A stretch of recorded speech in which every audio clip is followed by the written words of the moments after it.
Bhojpuri cinema में खेसारी लाल यादव से पहले पवन सिंह आए थे। दोनों सितारे भोजपुरी फिल्म प्रतिज्ञा 2 में नजर आए थे।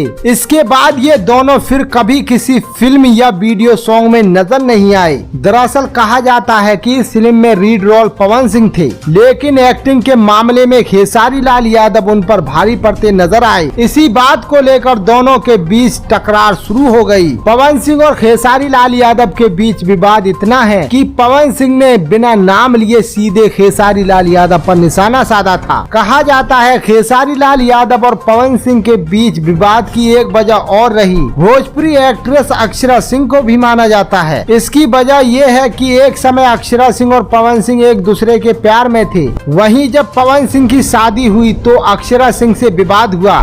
इसके बाद खेसारी लाल यादव अक्षरा सिंह के साथ काम करने लगी।